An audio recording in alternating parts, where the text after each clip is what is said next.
All right. Yes. Well, Good morning greetings. or good afternoon. Thank you for joining this panel discussion on the role of community colleges in advancing social justice and economic equity. I'm Dr. Barbara Mink, who is the Dean of the School of Leadership Studies at Fielding, and I'll be the panel facilitator. But first, I want to introduce our Director of Recruiting and Admissions, Erica Fitchler. Would you like to give us a welcome?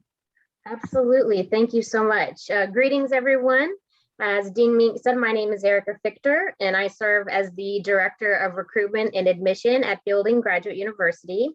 I am pleased to welcome you today to the panel discussion, The Role of Community Colleges in Advancing Social Justice and Economic Equity.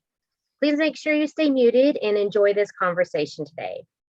The vision of Fielding Graduate University is to educate leaders, scholars, and practitioners for a more just and sustainable world. Community colleges play a significant role in the U.S. education system. They offer flexible access to educational opportunities to students of diverse backgrounds, and a number of Fielding alumni go on to serve as senior leaders and presidents of community colleges. The Dean of Fielding School of Leadership Studies, Dr. Barbara Mink, is the host of our panel today. Dean Mink has served as a publicly elected Austin Community College District trustee for many years. Since 1978, Dr. Mink has been a professor at Fielding. Dr. Mink also served on Fielding's Board of Trustees, where she was a member of the Board Executive Committee and chaired the Board Committee on Diversity and Social Justice. Dr. Mink has also been a lecturer and clinical professor in the Department of Educational Administration at the University of Texas at Austin. She teaches and supervises doctoral students in organizational change, management and leadership, and learning and motivation. So please welcome Dr. Mink. Thank you, Erica. That was very nice. My heart is also in this presentation today because what I did after I finished my doctorate at Duke, one of my first roles was actually in community colleges. So I've been the dean myself of 2 community colleges. I've taught in 3. And like Erica said, I'm in my 22nd year of being elected to the Board of Trustees of Austin Community College. So this area of community colleges, I believe, is the most exciting area of higher education, hands down. And we've got an excellent panel to talk about the kinds of roles that community colleges play, like the title says, in advancing social justice and also advancing economic equity. So with that, see if I can move this to see our panel, and they're all got their picture up and they're on this call. So I'll start with Dr. Comstock. Nora is on the community college board with me in Austin, Texas, but she is the founder of Las Comadres, which has over 20,000 women nationwide as members. She was the founder of this, started this, and it really helps promote social justice. She serves on numerous boards, nonprofit boards around Austin and nationally, and she's a recipient of some national awards around the idea of as a Latina of influence. So you can't be in any kind of nonprofit world in Austin, Texas, and not know Nora's name. So she has got her fingers in a lot of pies and contributing. Dr. Ed Leach is our second panelist, is the executive director of NYSOD. And that organization supports excellence in teaching, learning, and leadership. He's the former vice president at the National Community College Association called the League for Innovation in the community college area. And there directed some national STEM tech and IT conferences. He's been the principal investigator on multi-million-dollar grants and projects to prepare community college and public school instructors to use technology. And he's also the author of numerous articles and other publications relating to the community college field. And then Dr. Pam Luster, who actually is one of our graduates from the education program at Fielding many years ago. And she is now the president in the San Diego area of Mesa College. She's also the past president on the board of the CEOs of the California community colleges, and she's currently serving at the behest of California's Governor, Brian Newsom, on a task force for basic needs in higher education. And her work has really been focused around striving to have Mesa College be the leading college in equity and excellence. And then Dr. Bruce Leslie, who has served over, I guess, 34, 35 years, Bruce, as president and chancellor of large community college districts. He led the Alamo colleges in San Antonio to receive the prestigious Malcolm Baldrige Quality Award for Performance Excellence. And it was the only higher education multi-college system to be so recognized. He's also the recipient of the National Higher Education Excellence and Diversity Award and numerous other national awards. And he's a Chancellor Emeritus in the San Antonio district, but he continues in public service and was recently elected to serve on the city council of his town where he now resides in Bloomfield, Colorado.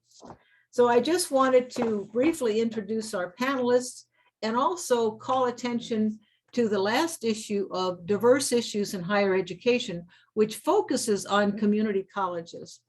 So I'd call your attention to that journal. And the idea of this issue in the community college is highlighting a community college leader. And the title of that article is called A Purpose-Driven Life. And it really relates to Ebony, who's the woman who is highlighted here, but it also is what you would consider what our panelists and how they have lived their life, each living a very deep, purpose-driven life.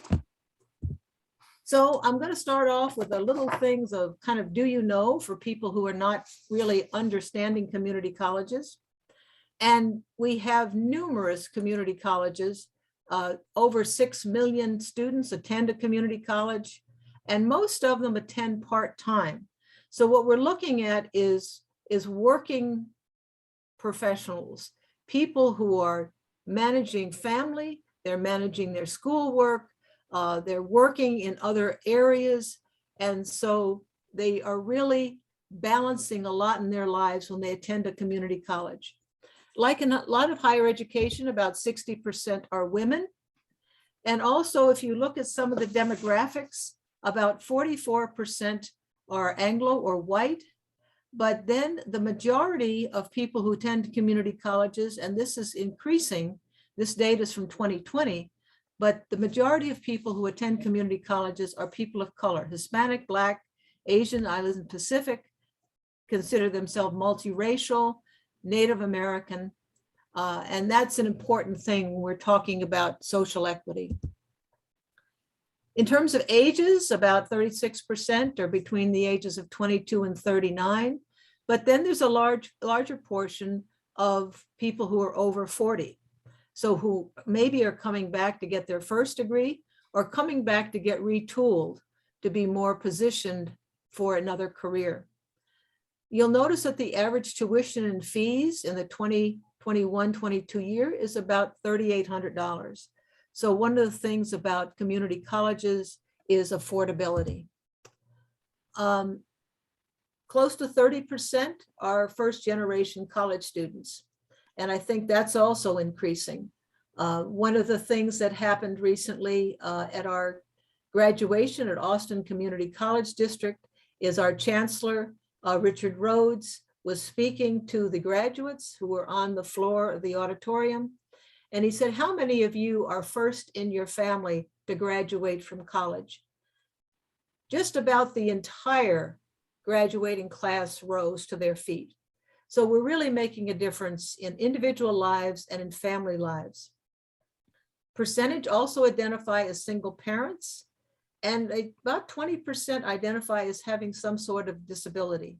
So we're looking at many issues for the community college sector. The community college organizations have federal legislative priorities. These are some of the ones for 2022.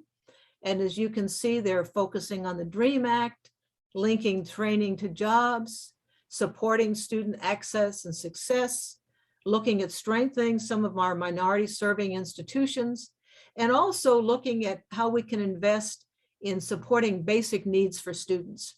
Because one of the issues in community colleges now is around wraparound services. Students can't learn if they are hungry, if they're concerned about housing, if they're worried about childcare, or they have trouble getting to the campus. So more and more community colleges are looking at those kind of supportive services. The other legislative priority is looking at supporting our Pell Grants so students can engage in shorter term workforce programs. So now I will stop talking here and get to our panel discussion. So one of the things I'm going to ask each of you, because if we started listing all the years that this panel has really worked in this area, I don't even want to estimate how many years or decades that might be. So I'm going to start and ask you folks, why have you chosen to spend decades of your life working in the community college field? And I'll just start with Bruce. Good morning, everybody. I apologize, by the way, for the lighting. I'm visiting my wife's sister here in Dallas, so I'm not at home. So I'm kind of in a little different situation. I want to express my thanks to Barbara and to my fellow panel members. And I also want to shout out to Juliet Lowry and Marissa Thola, who are two of my students. I serve now on Juliet's dissertation committee, so I'm glad you guys are here, as well as the other students that have joined us. You know, life is funny. If you say yes to life, it often will take you to a place you never thought you would go. And over my years, I've been blessed to have mentors and people who were willing to step up and help guide me in my path, which brought me to the community college. I was in the Navy, and I was told suddenly that because President Nixon was reducing forces in Vietnam, that I was going to get out before I expected. And my wife was pregnant. We had no idea what we were going to do. And I met this man on our ship who was doing his reserve duty. Normally, the senior officers were on one side of the wardroom, and the junior officers, which was the group that I was in, was on another part of the ship. But for whatever reason, I came down to breakfast one morning, and this man was sitting there with my colleagues, and we got talking, and he happened to be a dean at Sam Houston State University, which is now Sam Houston University in Huntsville, Texas. I had never heard of Sam Houston State University. I'd never heard of Huntsville, Texas. I had never been to Texas. I had never been west of the Mississippi at that point in my life. But guess what? We went to Sam Houston State University because of that chance meeting with that man. And going to Sam Houston, I met other people who were connected to the University of Texas at Austin, John Roosh program, and I went to that program. And so I got into community college partly because of the people I met. And because not only was I willing to say yes, but in at least in some instances, I had no other choices. So I kind of went where I was sent. But the other part of it was because I had always been interested in making a difference, making an impact. And when I was at Sam, I had some faculty that were encouraging me to go to university, become a university professor, and I had others encouraging me to go to UT Austin and become an administrator. And it was a tough choice. And we were in New York City, Christmas time at that time, and I wasn't sure which direction I was going to go. In fact, I had an interview at Princeton University for a program that they had that was related to my dissertation. And so happened that we got into a cab in New York City, and the cabbie had a PhD in history and couldn't find a job teaching history. So when I got out of the cab, I said to Cheryl, my wife, I know which direction I'm going. And so again, you just don't know. But I was so oriented to wanting to make a difference in people's lives, wanting to be part of an organization where I could have a direct impact. And the community college spoke to me much, much stronger than the university environment did, because of the open access concept, because of the whole approach to equity and diversity and openness. That really affected me in more ways than I realized until I got into the program. So it was really both a matter of fate it was a matter of good people nurturing and encouraging me, but it was also about understanding that I could have a greater impact. And I've calculated over my 40 plus years working in a community college that over 1 million students have graduated as a result of my direct or indirect leadership at community college. That's a much greater impact than I could have had, I think, if I had gone into a university setting. And certainly being a chancellor of large urban community colleges, Alamo College is 100,000 students, Houston Community College had 60 plus thousand students, state of Connecticut, where I was chancellor, smaller number of students, but still great numbers of students. So I've been really blessed to be able to express myself. And I love Fielding because of Fielding's mission reinforces all of our desires. And you're going to hear the same story from my colleagues. All of us went into this business because we love people and we wanted to make a difference.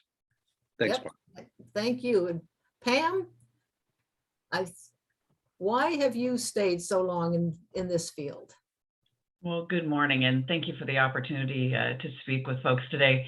I, similar to Bruce, and I think there's serendipity that happens for us, was finishing my master's program at San Jose State University, proud CSU grad, and a friend of mine had been teaching a course as an adjunct at our local community college, West Valley College, and said, hey, I got this other full-time job. I don't think I'm going to be able to keep teaching. Come in and meet the program director, and I think you'd be great to take over this class. And I thought, well, that sounds like fun, because I've always enjoyed teaching and a TA and those kinds of things. And literally, I can say the rest is history. I walked into that class for the first time I was in our support program for disabled students, working with adults with learning disabilities, hearing impairments, language issues, and getting them ready for college level work. And it was just hard work. It was hard work, to figure out how to teach. No one had taught me to teach. I just sort of emulated what I'd seen in the classroom. And so from that point, just, loved teaching, eventually became director of that program, and then, associate dean and deans and vice presidents, to the point of becoming the president of Mesa College. But it's always been for me about discovering what helps people to meet their human capacity, and always looking to see who's missing from the room, who's not there. And I think community colleges are uniquely built for those kinds of efforts because of the flexibility that we have. So have enjoyed a long career in California. This is my third district that I've served in, and it's been an absolute beautiful ride. But it's always been about the people and creating the conditions for those of us who work with the people to be in a culture so that we are open-hearted and open-minded about how we have our students and how we teach, how we counsel, how we do what we do. So just been the love of my life, the pinnacle of my professional career to be in community colleges. Thank you, Pam. How about you, Ed? Why do you stay working in this field? Yeah, thank you, Barb. And also thank you and my colleagues for allowing me to be a part of this conversation. So I grew up in Western New York, farm country, with parents who neither one of them got more than a grade school education.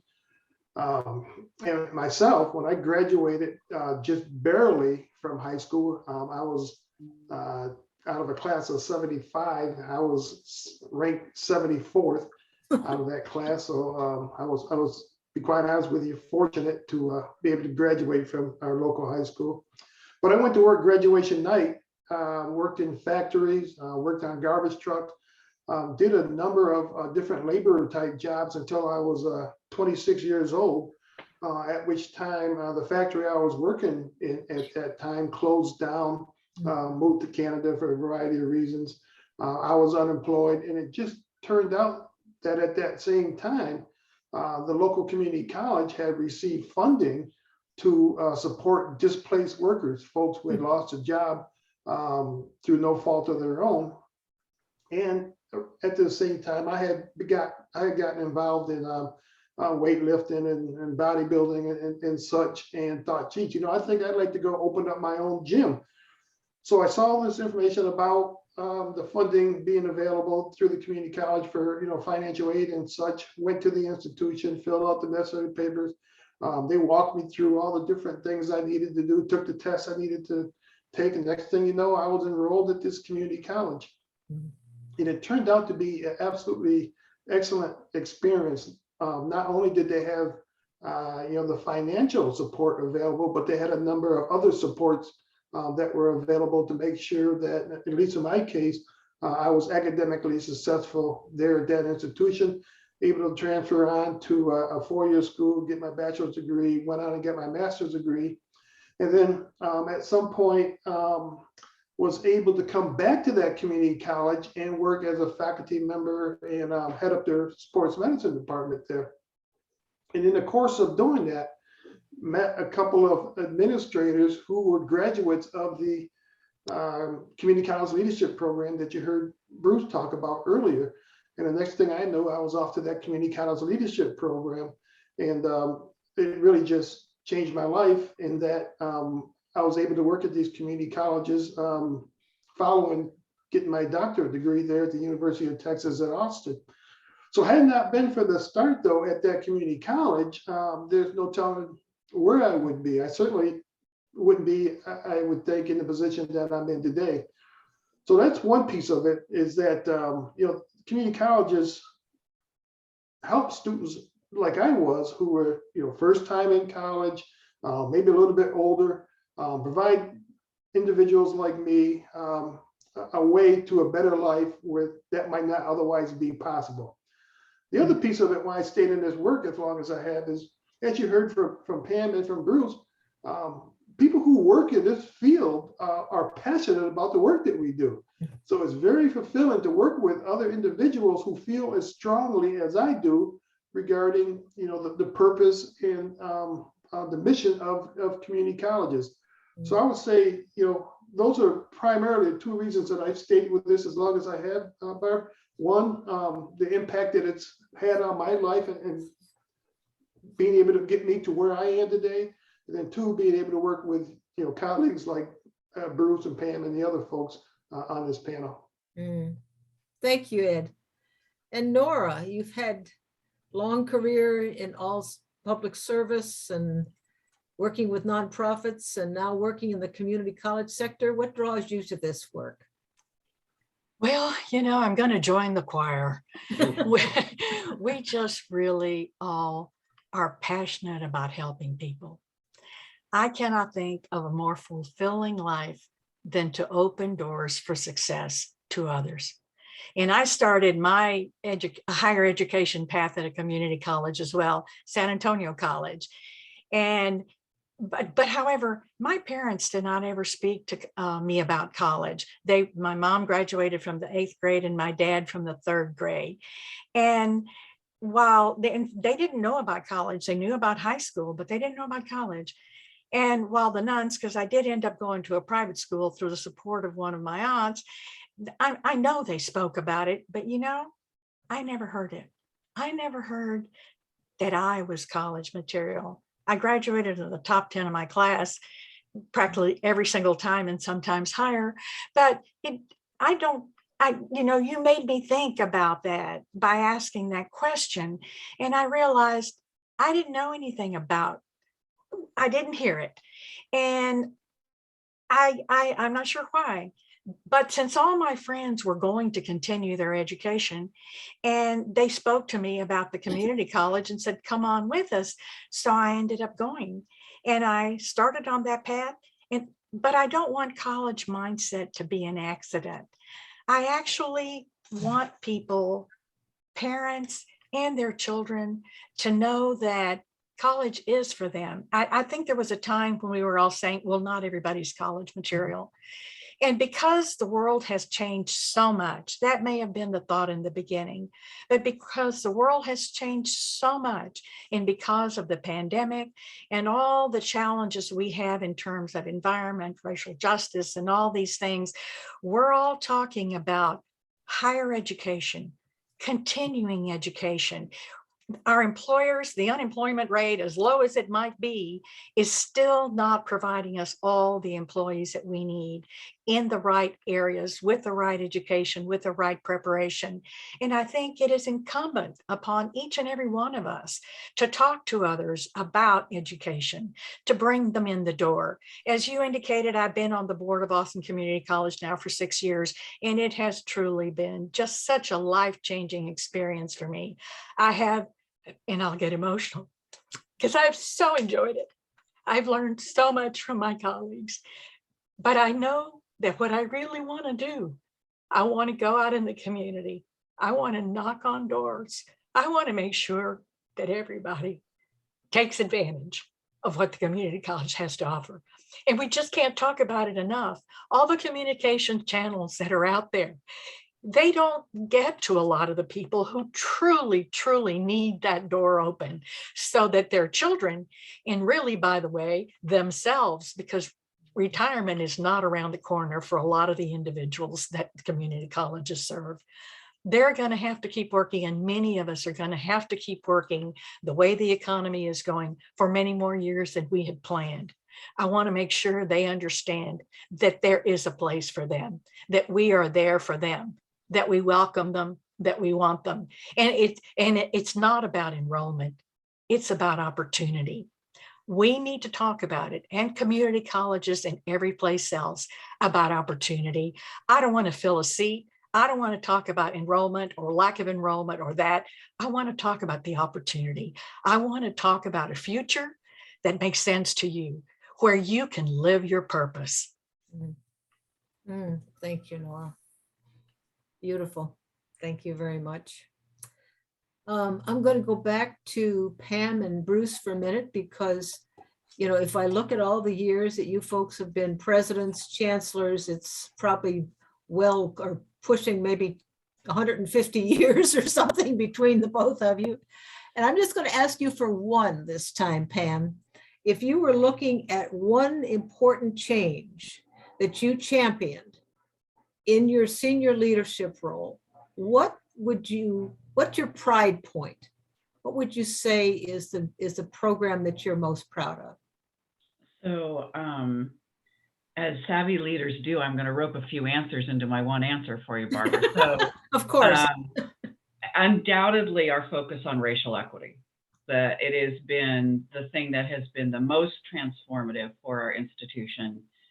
And the reason that I say that is when we, as an institution many years ago, set our vision to be the leading college of equity and excellence, those things are co-equal for us.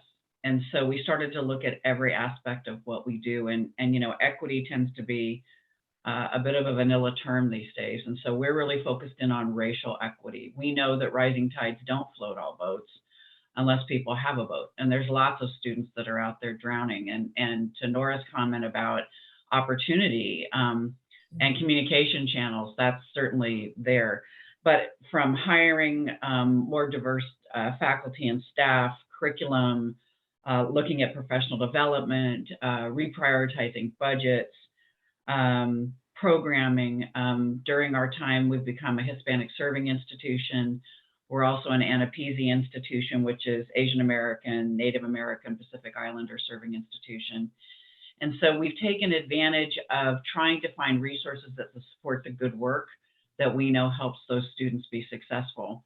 We recently completed our MESA 2030 plan, and in every single goal of the plan is an accountability measure around racial equity. So we're just not talking about it, as Estella Bensaman would say, we're walking it. And it's a huge pride point for me. And I know that the foundation of the institution is now firmly embedded in that, and that work will continue. Thank you, Pam. And the same question, Bruce. I mean, you've been a chancellor of several campus organizations. If you were saying, what's the one pride point? What program that you really champion? What would you say that was? So my students know, because I speak about this a lot, that I'm very much focused on leadership intentionality, on discipline, and on courage. And without those variables, leaders cannot be as successful as they need to be in order for their institutions to be successful. I'm also a very strong believer in models, and our pursuit of the Baldrige framework, and again, my students know what it is, but those of you who don't, I really encourage you to Google it, spend a little bit of time discovering what that program is. It's the only presidential level award that we have in this country for organization performance. And being able to use Baldrige and several other models to move my institutions, particularly the animal colleges, to deliberately and intentionally increase student success, particularly defined as graduation and baccalaureate achievement, not just associate degree achievement, but baccalaureate achievement as well, was a result of our focus on the value that Baldrige was able to provide to us. So for me, winning the National Baldrige Award is that point of pride because it allowed us to do so much more. I had 5 colleges, all with different cultures, all independently accredited, all fighting against each other, no cohesiveness, no focus, frankly, on students, particularly of the diversity of our students. And we were able to change that all dramatically by using these approaches. So as a result of that, one of the things that we were able to do, again, because we focused on the data, we focused on identifying our student cohorts, we were able to essentially bring equity to graduation rates among our Hispanic students, African-American students, Asian students, white students, very few Native American students, although we had some. But that whole model allowed us to bring that level of performance, organizational performance and student performance to a level of achievement that resulted in our receiving the Aspen Award for Community College Excellence for San Antonio College. And Ms. Comstock attended SAC, and I'm glad she mentioned that earlier. But that's not something that you do randomly. It requires intentionality, it requires focus, it requires discipline, and frankly, something that I see very little, unfortunately. It requires a lot of courage. Thank you, Bruce. Nora, we'll go to you. You have a little different perspective because you're an elected board member on one of the largest community colleges in the nation. What has been a priority for you serving as a board member in a community college? And you probably can guess it, but it's access. It's knowing about it. If you don't know about the opportunity and the support that's available to you, you can't take advantage of it or even take the first step toward getting more information. These probably are first time in college students, but maybe others as well who just haven't been paying attention to what's going on in employment because some people have 4-year degrees or even masters, and they're coming back to the community college for retooling, as you mentioned, Barbara. So it's really like a lot of people needing to pay attention. If you don't believe that you belong in college, you won't even think about it. You'll zone out when people talk about college or higher learning. They certainly can't be talking about you. If you don't know about possible careers and jobs, then you might take any job you can find to feed yourself and your family, but it probably won't feed your soul. And if you don't see someone who looks like you, who's enrolling or assisting in the process, you might be less trusting that you can belong there and be successful. So I make it a priority to ask questions and push for more community outreach and more interaction with high schools on our board to inform students and their parents about the higher education available to their children for better jobs and better learning. I'm sorry I'm reading this because if not, I'll go off track and we'll be here hours. and not just their children, but also for themselves, because today we're serving more and more adults as they take advantage of opportunities opened up by the pandemic and jobs of the future. And not just in English either, but in their main language. When we talk about opening those doors, we need to talk in many languages that our multicultural city must embrace. My colleagues and I on the board ask questions about registration supports, program demographics, enrollment by zip code, graduation rates, dropout rates, dual credit enrollment and statistics, registration supports, counseling supports, professors available to meet with students, what are their hours, diversity of the faculty, hours of library access and tutoring, access to computers and broadband, housing, transportation, child and elder care, food and housing insecurity, emergency aid so that students can stay in school where there's an emergency, cost of books, and when students can have access to the books to hit the road running when classes start. Anything that would inform us about our success in providing access and support to low resource sourced communities or to anyone who needs support. We're concerned about single parents and how they can be made aware of the support systems that we've created for them. I focus on the low resourced individuals and first time in college, first generation students, because of the potential lack of understanding about what's possible and how higher education can improve their lives, and that college is for them. We have to be out in the community, telling the story and inviting everyone in. The channels of communication we choose impact who gets to hear and see the message. The front door to the community college should be wide open and welcoming. It should not just be for those who are listening to the mainstream channels, and it should not be a revolving door where students do not achieve their educational goals and leave disillusioned, probably in debt, and in far worse shape than they came when they started with us. Thank you. You can hear the passion of a board member who looks at the big picture and really gets into the community. Thank you, Dr. Comstock. Very heartfelt. Ed, you have a different perspective because you're the executive director of a very large professional organization with hundreds of colleges that are members. What are your priorities at NISA, the National Institute for Staff and Organization Development, since you work nationally with community colleges? Yeah, thank you, Barb. Actually, we're an international community college and technical college organization that's been around since 1978. So obviously the large majority of our members are from the United States, but we have members across North America and from a handful of other countries as well. We have a variety of resources and benefits that are available to folks at our member colleges, but our primary focus is around professional development, and most of that is geared towards faculty members at our member institutions. We believe that in order for all these other things to take place that you've already heard about, it really comes down to that faculty member in the classroom. And the better that individual is as a classroom instructor, the greater chance of those students in that classroom being successful. So that's primarily what we focus on, is helping faculty members at our member institutions being the best classroom instructors that they can be.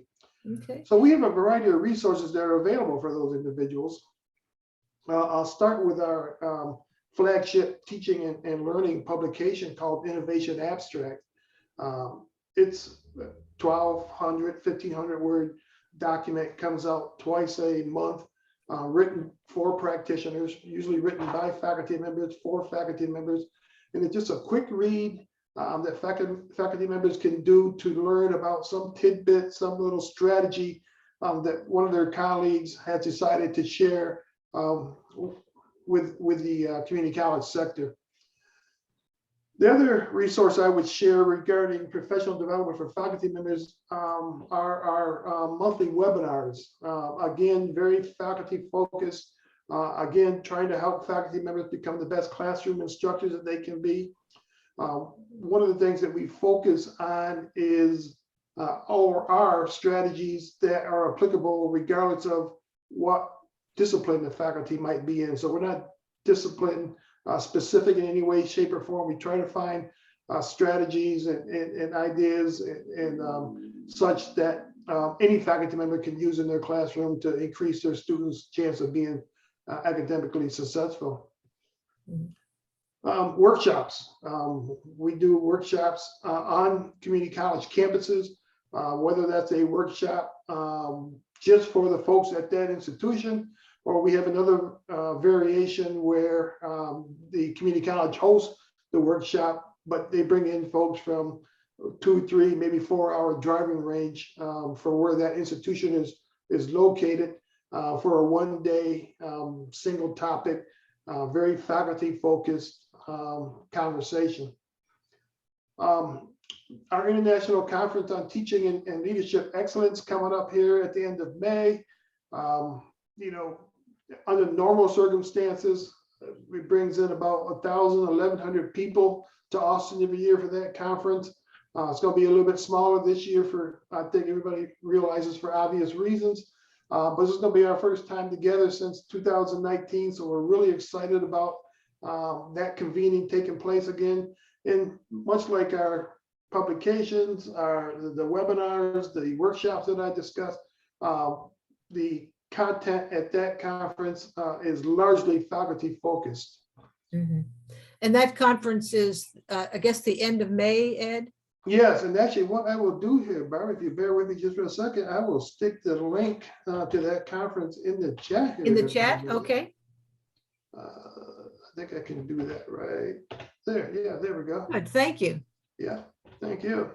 Something else I want to share with you, though, is our Excellence Award. So our member colleges can identify faculty, administrators, or staff at their institutions who are doing excellent work, using whatever criteria they want to use for identifying those individuals.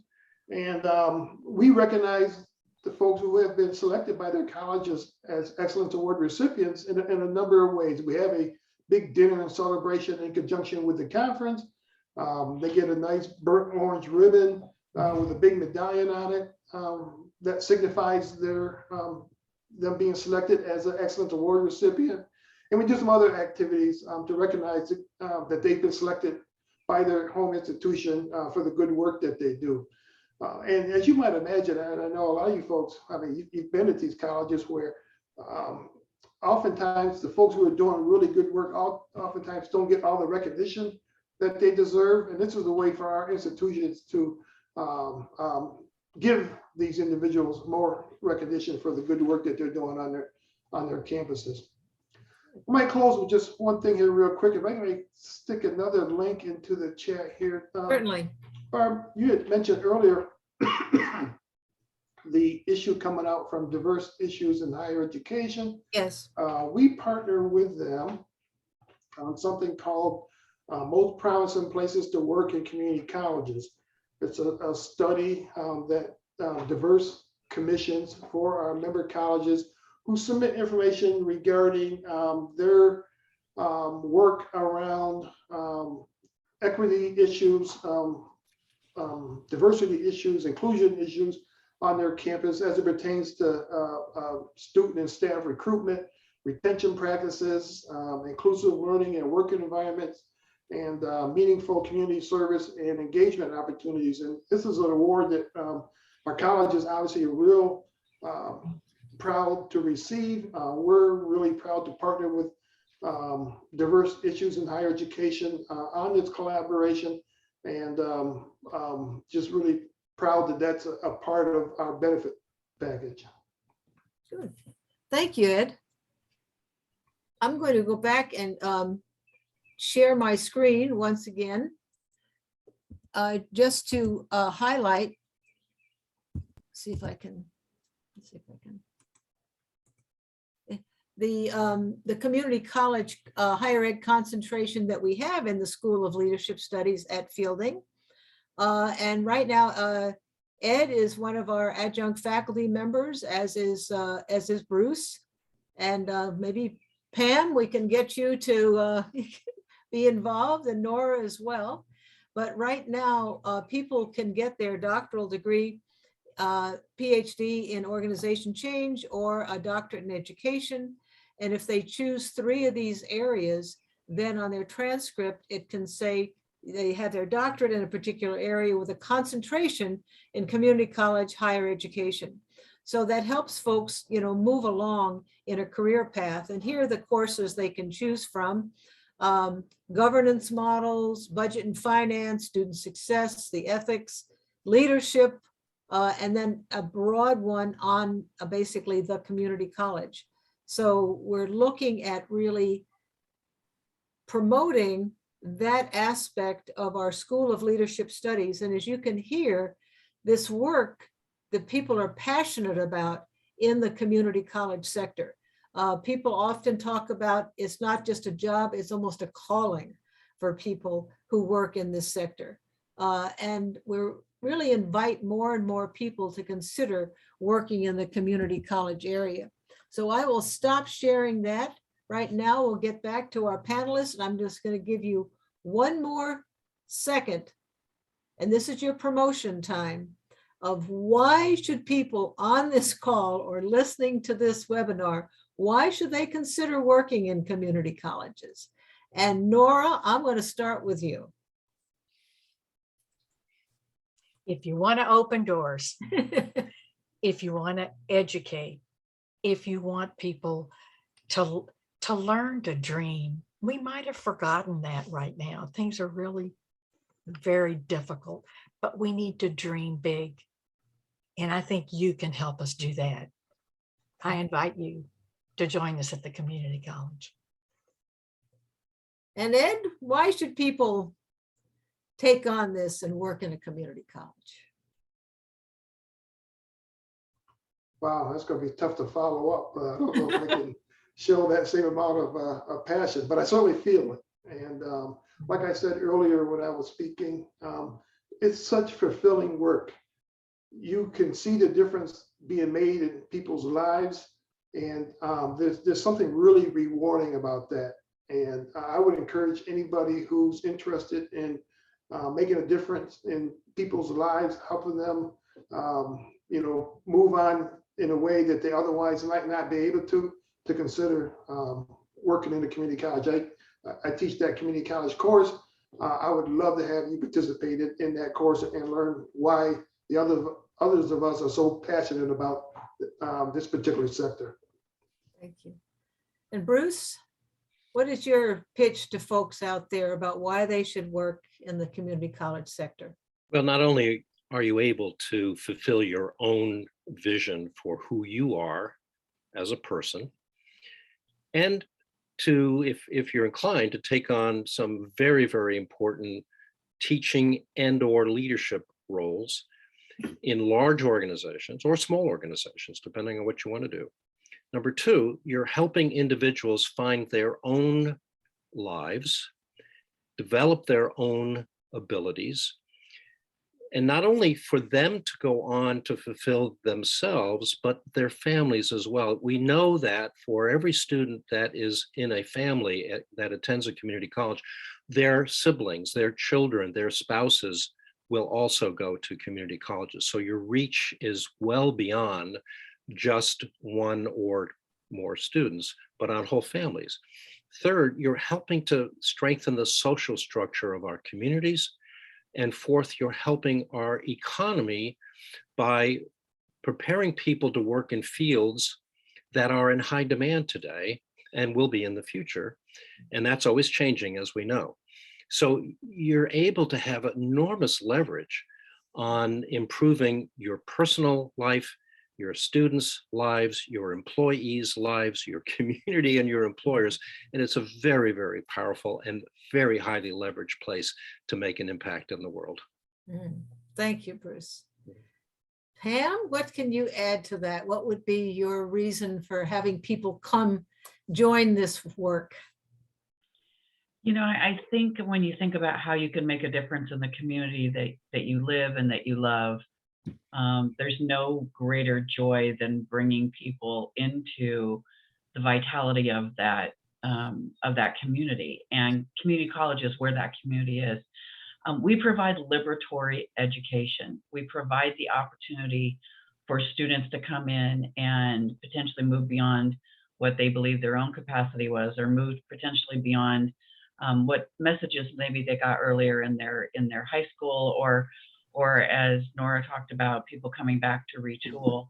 The community college is where it can happen, and it's absolutely joyful work.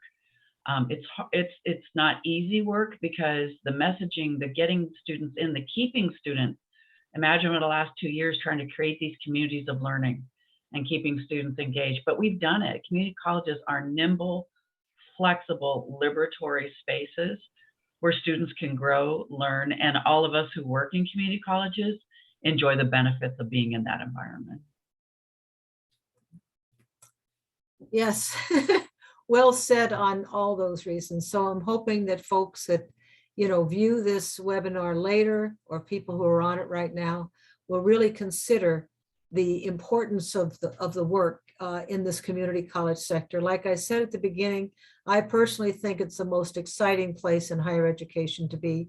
You're making a difference, like all of our panelists have said, not only in the lives of individuals, but in the lives of extended families.